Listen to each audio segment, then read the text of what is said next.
We've seen oil prices continue to hold their levels, pretty much holding on to their declines.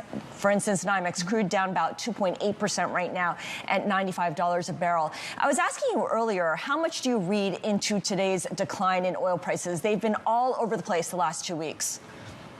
I mean, obviously, there's no shortage of volatility. In fact, this is one of the most volatile oil markets we'll probably ever see in our lifetime. And with that said, if you look at volatility indices on the CME Group's website, other than 2020, this is the most volatile event that we've seen yet in crude oil. So, and I'll just add one more thing. These types of events are usually tops or bottoms, not mid-trend. So I do expect that we're in some sort of topping action. Now, that said, it's going to be a really wild ride. And another thing that leads me to believe that is, it's really nice to see oil down on a Monday. The last couple of Mondays we've come in and it's been the exact opposite story. So this does feel like the beginning of the end, but that doesn't mean that we can't get some headlines and pump us up to maybe 105, maybe 110, somewhere in that ballpark. It's very typical for markets that expand with this type of volatility to reach heights that nobody thought were possible. And then we're usually in a situation where we pull back and then retest those heights, or at least get a little bit get pretty close to them. So like in 2020, we topped out around 130, and then we ended up coming back a couple of months later and touching the low 120. So I would expect something like that to happen. But in the big picture, I do believe this is temporary volatility, and we may even come out of the other side of this with even more oil than we started with. I know it's not guaranteed, and there's a lot of things that can go wrong, but we've done nothing but add supply to try to thwart this rally. OPEC's adding supply. We've got Venezuelan barrels of oil coming on. We've got an SPR release that's like globally coordinated. So there's a lot of things working against oil prices. The one thing working in its favor is we don't know what we don't know yet, and people are scared. Right, and that fear kind of overwhelms a lot of the other things that you're citing.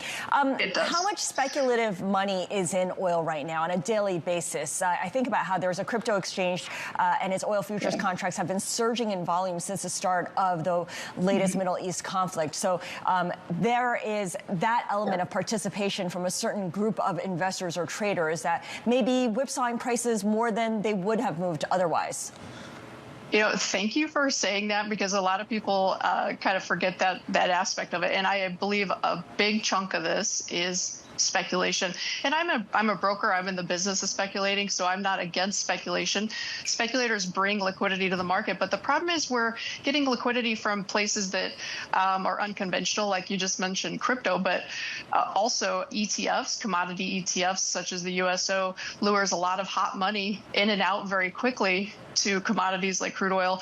And in my opinion, it's interfering with the price discovery and causing a lot of dysfunctional price action.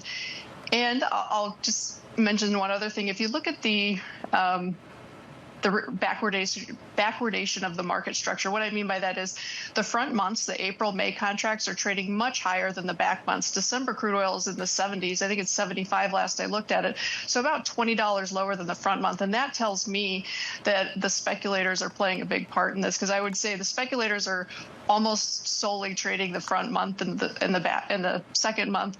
They're not touching the back months. And so that tells me that this is a lot of speculation. Right. I'm glad you bring that up, that the later months, the back months, are still trading in the 70s. However, that is still meaningfully higher than where oil was trading before the conflict really took place. For instance, in January, crude oil was below $60 a barrel, and people were talking about this structural bear market in oil. What is the new normal for oil once the conflict does wind down? Yeah.